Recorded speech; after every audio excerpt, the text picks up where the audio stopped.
예, 안녕하십니까. 예, 지난 시간에 이어서 신은 존재하는가 주제로 우주 창조의 과학적 진실에 대해서 밝히고자 합니다. 예, 지금 제 뒤에 이미지가 보이죠? 예, 바로 여기에 보이는 것이 바늘입니다. 바늘. 그리고 바늘 구멍으로 두 선을 통과해 가지고 검은 점 하나 보이죠? 이것이 빅뱅론에서 말하는 특이점이라고 하는 압축된 진공이에요. 그래서 현대 천체 물리학의 바이블처럼 성서처럼 여겨지는 빅뱅론에 의하면 이 바늘구멍보다도 지극히 작은 이 진공 안에 압축된 진공 안에 히그스 입자라고 하는 조상이 있었다는 거죠. 그래서 그 조상이 질량을 이렇게 나눠져 가지고 너네가 나가서 이 우주를 창조하라. 그래서 바늘구멍보다도 지극히 작은 이 이미지에서 보여주듯이 바늘 구멍보다도 지극히 작은 이 특이점, 이 진공이 힉스 입자의 그 명령을 받들고 우주 창조의 명령을 받들고 나와서 바늘구멍을 이렇게 통과해서 나와 가지고 별도 만들고 지구도 만들고 달도 만들고 우리를 만들었다는 거예요. 우리 생명체 이르기까지. 그리고 수천억 개 이르는 이 은하의 세계, 이 은하의 세계. 지금의 우주를 창조했다는 거죠. 어떠세요? 이 동화 같은 이야기가 현대 천체 물리학의 바이블처럼 진리로 이렇게 자리 잡고 있다니까요. 예, 아무런 물리적 증거도 없어요. 거기에 대해서는 제가 많은 시간을 가지고 말씀드렸습니다만 앞으로 종종 또 구체적으로 말씀을 드리겠습니다. 여기에 대해서 간단히 말씀드리고요. 제가 어저께 그런 얘기를 했죠. 어제 반론하면 1억. 예, 그래서 여기에 대해서 물리적 증거로 증명할 수 있는 물리적 증거가 단 하나라도 있다면 그걸 증명할 수 있는 과학자가 지구상에 단 한 명이라도 존재한다면 어제 말씀드린 바와 같이 제가 그렇게 상금을 걸겠다니까요. 예, 그럼 계속해서 어제 이어서 우주 창조의 진실을 과학적으로 밝혀드리겠습니다. 오늘은 우주 창조의 과학적 증거, 우주 물질 생성의 진실에 대해서 정말 우주의 이 질량이 우주 물질이 어떻게 생성되었는지 거기에 대해서 과학적으로 밝혀드리고자 합니다. 성경에 그 1장 1절에 이런 말씀이 있죠. 태초에 하나님이 천지를 창조하시느라 이런 말씀이 있는데요. 여기에 대해서 우주 물질 생성 과정을 통해서 오늘은 그 진실을 밝히고자 합니다. 태양의 중심부에서는 매 초마다 수백만 톤의 수소폭탄이 폭발하는데요. 그 위력은 우라늄 원자 폭탄의 수천 배에 이르죠. 1961년 구소련이 실험한 수소폭탄은 일본 히로시마에 떨어진 원자 폭탄의 3,800배 이상으로 아주 강력했죠. 어마어마하죠? 3,800배입니다. 3,800배. 어마어마한 위력인데요. 좀 더 구체적으로 설명하자면요. 우라늄 원자 폭탄이 터지는 정도의 세기를 가진 중력과 열 팽창 에너지, 그 가운데 수소 원자 껍데기가 붕괴되면서 핵융합을 하고 수소 폭탄이 터지는 엄청난 에너지 가운데 헬륨 원자 껍데기가 만들어지면서 수소 원자보다 2배 정도의 질량을 가진 헬륨이 생성되는 거죠. 지금 태양에서 지금 말씀드리는 거예요. 태양에서 말씀드리는 건데, 그리고 그 헬륨은 지금 이 태양계의 핵을 이루고 있는, 우리가 지금 매일같이 보고 있는 또 이 지구에 생명의 자양분을 공급해주고 있는 그 태양의 핵이 되는 거죠. 지금 이미지가 보이죠. 제 뒤에 이 이미지가 보이는데, 이 이미지는 중수소와 삼중수소 그 원자 껍데기들이 붕괴되면서 핵융합을 하여 헬륨이 생성된 모습을 상징적으로 보여주고 있죠. 앞에서 설명했습니다만 헬륨 원자의 부피는 중력에 압축되어서 수소 원자보다 작아진 반면에 원자 껍데기는 더 두꺼워지는 거죠. 중력으로부터 원자 핵을 보호하기 위해서 더 두꺼워진다고 제가 말씀드렸죠. 예, 여기서 중요한 것은 우라는 원자 폭탄이 터지는 정도의 세기를 가진 중력과 열 팽창 에너지, 수소 폭탄이 터지는 엄청난 에너지 가운데 헬륨 원자 껍데기가 만들어진, 그 원자 껍데기를 만들어낸 동력이라는 거죠. 그 동력이 없다면 헬륨이 생성될 수 없고요. 헬륨이 생성될 수 없다면 우주가 생성될 수 없기 때문에 이것은 아주 중요한 진실입니다. 그런즉 헬륨 원자 껍데기를 만들어낸 동력은 원자 핵의 회전 운동에서 나온다. 여기에 대해서 제가 여러 번 많은 증거들 가지고 말씀드렸죠. 원자 핵이 회전하면서 방출하는 자기력과 전자기파 등의 에너지에 의해서 중력장이 형성되는데요. 그 에너지들에 의해서 수소 원자 껍데기가 만들어지는 거죠. 두 개의 수소 원자 핵이 하나로 결합하면서 두 배로 커진 에너지로 수소 원자 껍데기보다 더 두껍고 견고한 헬륨 원자 껍데기가 만들어지는 거죠. 아울러 원자 핵을 회전시키는 동력의 주체는 누구라 그랬죠? 예, 제가 반복해서 말씀드린다면 그 동력의 주체는 우리 한민족 대한민국의 애국가에 등장하는 창조주 하나님이시다. 그럼 헬륨보다 더 무거운 질량을 가진 원자들은 어떻게 생성될까? 예, 오늘은 여기에 대해서 집중해서 살펴볼 건데요. 예, 과학은 이처럼 냉철한 고찰과 이성을 가지고 끊임없이 질문하면서 진실을 추적하는 거죠. 즉 빅뱅론이나 표준 모형 이론이나 힉스 입자 이론처럼 물리적 증거가 전혀 없는 아이디어만으로 진실을 추정하는 것이 아니라 진정한 과학은 실제 존재하는 물리적 증거들을 추적하면서 진실을 명명백백하게 밝히는 것이다. 예, 이런 말씀이 되겠습니다. 헬륨 원자보다 더 무거운 질량을 가진 물질이 만들어지려면 헬륨 원자 껍데기를 붕괴시킬 수 있는 에너지가 필요하겠죠. 중력에 의해서 발생하는 고밀도와 초고濃 가운데 핵융합을 한다는 것은 두 개의 원자가 결합해서 한 개의 원자가 된다는 것인데요. 원자는 질량이 커질수록 부피가 작아져요. 질량이 커질수록 커져야 되는데 원자는 질량이 커질수록 부피가 작아진다. 중요한 팩트가 되겠습니다. 예. 그래서 수소 원자보다 철 원자는 훨씬 어마어마하게 작아요. 질량이 어마어마하게 더 크기 때문에 그만큼 질량이 큰 것만큼 부피가 작아진다. 그래서 밀도를 높여가지고 그만큼 우리가 큰 무게를 느낄 수가 있는 거죠. 그리고 두 개의 원자가 결합하여 한 개가 되었으므로 한 개의 원자가 차지했던 공간이 남게 되겠죠. 예, 여기에 대해서 제가 말씀을 드리겠습니다.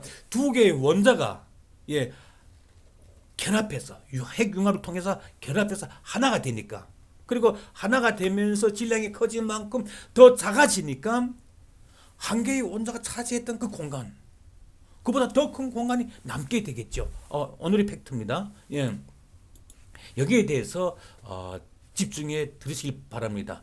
수소 원자는 다른 원자들에 비해서 가장 큰 빈 공간을 가지고 있죠.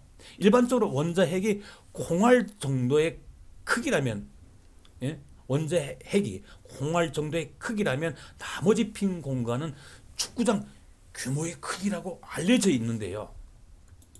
그 바깥으로는 원자 껍데기가 감싸고 있는 거죠.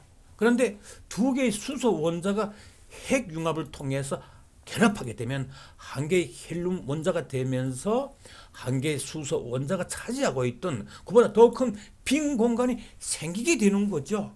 예를 들어서 콩알 크기의 두 수소 원자핵이 결합해서 하나가 되면, 핵융합을 통해서 한 개의 헬륨 원자가 되면 축구장보다 더 큰 빈 공간이 생기게 된다. 예, 이런 설명이 되겠습니다.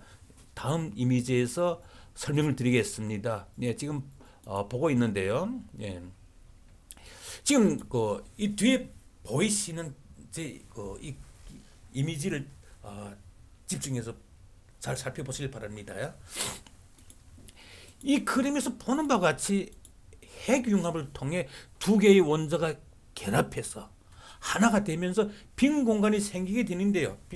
빈 공간이 생기게 되는데 그 빈 공간은 팽창된 열 에너지로 채워진다.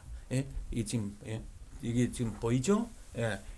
이 빈 공간은 열 에너지, 팽창된 열 에너지로 채워진다. 물이 끓이면서 증기가 되어서 날아가긴 거 봤죠?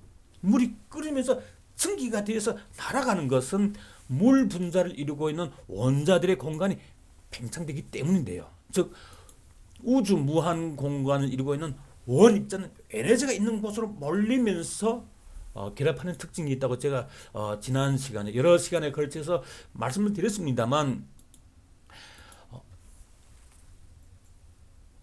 원자의 빈 공간은 진공이 차지하고 있는데 그 진공은 진공 입자들, 원 입자들 이루어져 있고, 이 원 입자들은 원자의 빈 공간뿐만 아니라 우주 무한 공간을 차지하고 있는데 이 원 입자는 에너지가 있는 곳에 몰리는 특징이 있죠. 그래서 물 분자를 이루고 있는 원자들을 팽창시켜서 날려버리는 것이 우리가 지금 보고 있는 전기죠. 지금 뒤에 이 사진에서 보여주는 바와 같이 열 에너지에 의해서 몰려든 원 입자는 공기 분자들을 이루고 있는 원자 공간을 팽창시켜 가지고 이 열 기구를 하늘에 띄우기도 하는 거죠.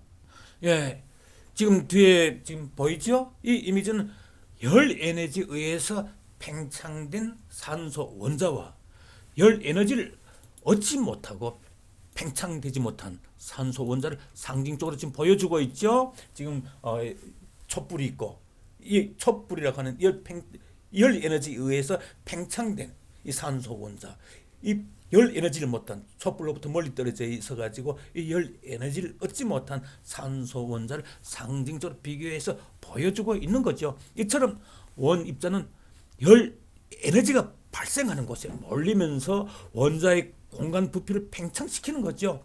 이 원리를 이용해서 열기구를 하늘에 띄울 뿐만 아니라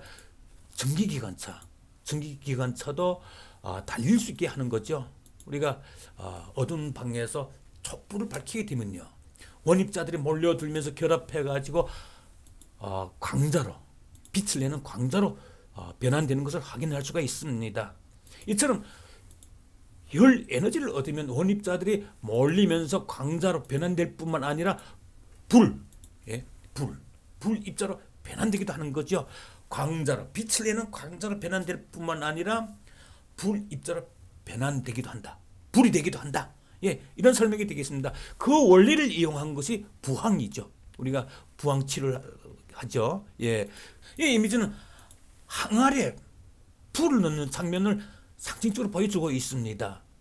부항이란 한마디로 항아리에 불을 붙인다는 뜻이죠. 그런즉 항아리에 불을 넣으면 공기 분자들이 팽창해 가지고 항아리 밖으로 빠져나가게 돼요. 뿐만 아니라 열 에너지를 얻고 항아리에 몰린 원 입자들이 광자 및 불 입자로 변환되면서 밀도를 높이고 공기 분자들을 항아리 밖으로 밀어내기도 하는 거죠.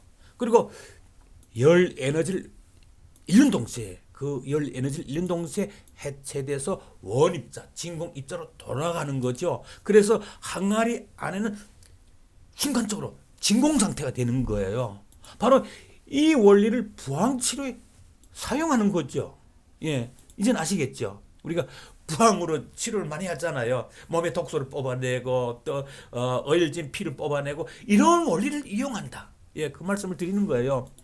고무풍선에 열 에너지를 제공하면 어떻게 될까요? 당연히 고무풍선이 팽창하게 되는 거죠. 이 고무풍선 있잖아요. 고무풍선에 이런 따뜻한 곳에 둔다든가 또 거기에 어떤 열 에너지를 제공하게 되면 그 안에 있는 공기 분자들이 그 공기 분자들을 이루고 있는 원자들이 크기가 팽창되면서 이 고무풍선이 커지는 거야. 커진다. 팽창된 공기 분자들이 밖으로 빠져나가지 못하면서 고무풍선을 이처럼 팽창시킨다. 예, 이런 설명이 되겠습니다. 즉, 열 에너지를 얻고 몰려든 원입자들이 그 고무풍선을 팽창시키는 것이다. 이런 설명이죠. 태양과 같은 별 가운데서는 연이은 핵융합을 계속 하면서 빈 공간이 계속 커져요. 빈 공간이 계속 커져요. 제가 말씀드렸잖아요. 태양의 중심부에서는 두 개의 수소 원자가 결합하면서, 이걸 핵융합이라고 하죠. 결합하면서 하나의 헬륨 원자가 되는데, 그러니까 두 개의 수소가 결합해서 하나의 헬륨이 되는데 질량이 커지죠. 질량이 커진 것만큼 원자의 부피, 그 크기는, 규모는 작아진다겠죠. 반면에 원자 껍데기는 중력으로부터 원자 핵을 보호하기 위해서 두꺼워진다 그랬죠. 여기서 중요한 팩트는 두 개의 수소 원자가 결합해서 수소 원자보다 더 작은 헬륨 원자를 만들게 되는데, 그때 이 수소 원자보다 더 큰 이 공간이 생기게 된다는 거죠. 예. 오늘 이 시간에 여기에서 아주 중요한 진실을 발견하게 될 건데요. 태양의 중심부에서는 초당 7억 톤, 6억 톤이라고도 합니다만 초당 7억 톤 정도의 수소가 핵융합을 하는데요. 그 핵융합을 통해서 수소 1g이 헬륨으로 진화할 때 발생하는 그 에너지는 6억 대의 전열기가 1초 동안에 방출하는 에너지와 같다고 그래요. 그렇게 두 개의 원자가 핵융합을 통해서 합치게 되면 한 개의 원자가 되면서 한 개의 원자가 차지하고 있던 빈 공간이 생기게 되는 거죠. 또한 원자는 질량이 커질수록 공간이 줄어들기 때문에 빈 공간은 더 커지게 되는 거죠. 예, 그 빈 공간을 열 에너지 입자들이 채우는 거죠. 즉, 열 에너지로 변환된 원입자들이 채운다. 이런 설명이 되겠습니다.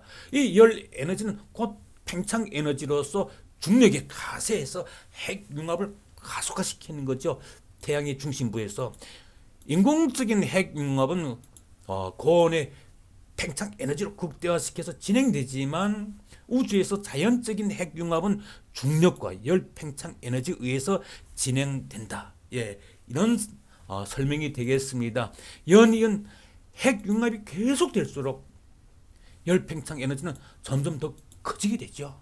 그러다 바깥 애층이 내부로부터 계속 확장되는 그 팽창 에너지를 감당할 수 없는 한계에 이르는 때가 와요. 그 한계점에 이르게 되면 어떻게 될까요? 그 에너지에 떠밀려서 팽창하게 된다. 예. 여기서 이런 설명을 좀 짚고 넘어갈 필요가 있을 것 같아요. 태양의 중심부에서는 매 초마다 7억 톤 정도의 수소폭탄이 폭발하는데, 이것은 수천 개의 그 핵폭탄이 폭발하는 것 같아요. 예. 그러면서 엄청난 빈 공간이 생기게 되는데, 그러면 빈 공간이 생기는 것만큼 태양이 작아져야 될 텐데, 왜냐하면 두 개의 수소가 결합해서 수소 원자보다 더 작은 헬륨을 만들기 때문에 그 빈 공간이 생기니까 태양의 규모가 점점 작아져야 되겠는데, 작아져야 되는데 안 작아져요. 왜?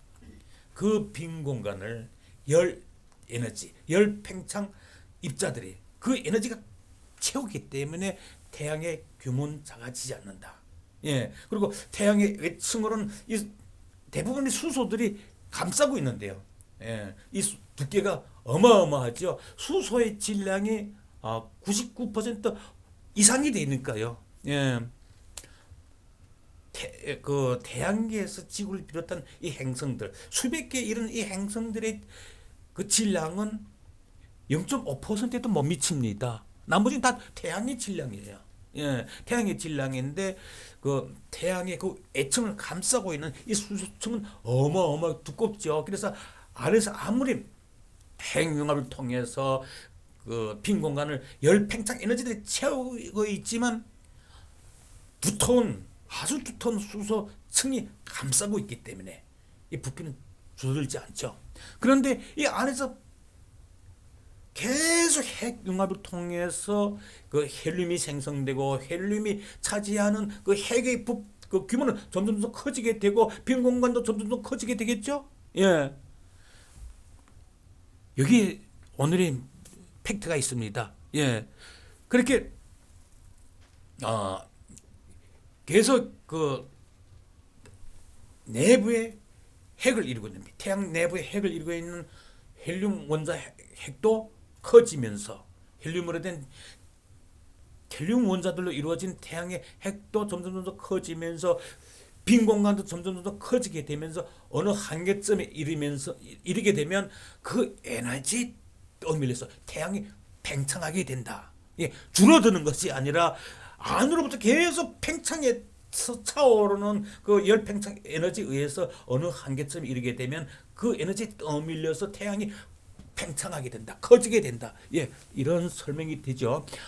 압축될 대로 압축되면서 확장하는 에너지. 예. 이 에너지가 외층을 강하게 밀어내면서 태양의 그 외층을 강하게 밀어내면서 팽창시키는 거죠. 팽창시키는 거죠. 우리 태양도 약 50억 년 후에는 그 한계에 이르게 돼요. 예. 이 태양계가 영원한 것이 아니에요. 이 지구가 영원한 것이 아니에요. 우리 태양도 예, 한 50억 년 후에는 그 한계에 이르게 된다는 거죠. 그때가 되면 태양의 부피는 급격히 팽창하게 돼요.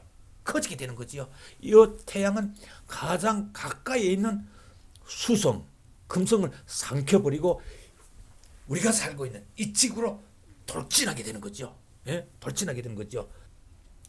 예, 지금 제 뒤에 보이죠? 예, 이 태양이 예, 그 팽창할 때, 팽창 후에 그 한계에 이르러서 약 50억 년 미래 모습이라고 할 수가 있어요. 예, 이 그림은 적색거성 이렇게 팽창해서 커지는 그 별, 적색거성으로 이거 진화한다고 하죠. 이 진화한 그러니까 태양의 중심부로부터 계속 차오르는 그 열 팽창 에너지에 의해서 떠밀려 가지고 예? 그 한계점에 이르러 가지고 이 태양은 적색 거성으로 진화하게 되죠. 진화하게 되는데 그때 이 태양이 지구까지 이르는 행성들을 삼킨 모습을 상징적으로 보여주고 있는 거죠. 태양의 중심 여기에 부가 있고 태양의 중심부가 있고 여기에 지금 행성들이 있죠. 태양의 중심 핵과 지구 이 사이에 이르는 행성들을 삼켜버릴 수 있다는 거죠. 물론 이것은 아주 아득히 멀고 먼 훗날의 이야기예요. 우리가 사는 세대에는 이런 일이 일어나지 않습니다. 절대 일어나지 않아요. 50억 년 후라고 하니까요. 걱정 안 하셔도 됩니다. 예, 푹 안심하셔도 되고요. 별이 이처럼 팽창하는 과정에 반지름이 100배 아니고 200배도 아니고 1000배 정도까지 확장이 되면서 표면은 그 온도가 낮아지는 반면에 중심부의 온도는 그러니까 이 팽창 이 바깥의 온도는 낮아지는 반면에 이 중심부의 온도는 아주 급속도로 급격하게 높아지면서 1억 정도에 도달하게 되는 거예요. 그 온도가 팽창 에너지에 의해서 밀도가 높아지면서 나타나는 현상이 있죠. 그래서 별의 중심 핵에 있는 헬륨 원자 껍데기가 붕괴되는 거예요. 이때 그 에너지에 의해서 그 에너지에 의해서 별의 중심 핵, 별의 항성이라도 하죠. 항성의 중심 핵에 있는 헬륨 원자 껍데기가 붕괴되면서 연이은 핵융합이 일어나게 되는 거죠. 초신성은 폭발 에너지를 이용해 가지고 가장 안정적이고 중력에 가장 안정적이고 견고한 철 원자 껍데기를 붕괴시켜 가지고 핵융합을 이루어 가지고 더 큰 질량을 가진 원자들을 만든다 그랬죠. 그런데 적색 거성은 팽창 에너지를 이용해서 핵융합을 이루는 거죠. 중요한 이야기니까 다시 설명을 드리겠습니다. 태양보다 10배 이상의 질량을 가진 별이 폭발하는 것을 초신성 폭발을 하는데요. 그때 그 별의 중심 핵을 이루는 원자들이 철로 이루어져 있어요. 철 원자들로 이루어져 있어요. 근데 이 철 원자는 중력에 가장 잘 견딜 수 있는 안정적 구조를 가지고 있죠. 그러니까 태양의 10배 이상 되는 그 질량의 중력을 가지고도 이 철 원자 껍데기를 붕괴시킬 수가 없어요. 그래서 이 별이 폭발하면서 이 폭발을 초신성 폭발을 하는데요. 초신성 폭발을 통해서 그 폭발 에너지를 이 중력에 더해 가지고 그 별의 중심 핵을 이루고 있는 중심 철 원자들 그 철 원자 껍데기를 붕괴시키고 철 원자보다 질량이 더 무거운 원자들을 생성하게 되는데요. 이 적색괴성 앞으로 우리 태양에서도 50억 년 후에 일어나게 될 그 진화된 적색거성, 적색거성이라고 하는 것은 이 태양이 갑자기 이렇게 팽창하면서 진화한 그 천체를 말하죠. 이 적색거성은 팽창 에너지를 이용해서 핵융합을 이룬다. 초신성은 태양보다 10배 이상의 질량을 가진 별은 초신성 폭발을 통해서 핵융합을 하는데요. 적색거성은 팽창 에너지를 이용해서 갑자기 이렇게 확 팽창하는 그 에너지를 이용해서 중심 핵을 이루고 있는 헬륨 원자들의 원자 껍데기를 붕괴시키고 핵융합을 이룬다. 예, 이런 설명이 되겠고요. 적색 거성의 단계는 1억 년 정도 걸린다 하거든요. 그 기간 동안 수소와 헬륨보다 질량이 더 무거운 리튬, 베릴륨, 붕소, 탄소 등의 물질이 만들어지면서 그러니까 수소나 헬륨보다 질량이 더 무거운 이런 물질, 원자들이 만들어지면서 탄소가 별의 핵을 차지하게 되는 그런 때가 있는 거예요. 태양보다 질량이 좀 더 무거운 별은 질소와 산소까지도 만들어낼 수 있는데요. 질량이 무겁다고 하는 것은 그만큼 중력이 크다는 것이기 때문에 좀 더 무거운 질량의 물질도 만들어낼 수 있는 거죠. 예, 오늘은 좀 너무 좀 깊었나요? 예, 그래도 우리가 이런 진실을 알아야 돼요. 예, 이런 상식적인 이런 지식을 우리가 갖고 있어야 내가 어떻게 이 세상에 왔는지, 내 인체를 이루고 있는 이 물질이, 이 원자들이 어떻게 만들어졌는지 이런 정도의 상식은 알고 있어야죠. 예, 그래야 우리가 어디에서 왔고 또 이 한 세상을 살다가 어디로 가야 되는지 그것도 우리가 깨달을 수 있기 때문에 이것은 아주 필요한, 우리가 꼭 상식적으로 알고 있어야 될 지식입니다. 그러니까 이게 좀 더 관심을 가지고 우리 함께 진실을 깨달아가길 바랍니다. 예, 오늘은 여기서 인사드리겠습니다. 예, 감사합니다.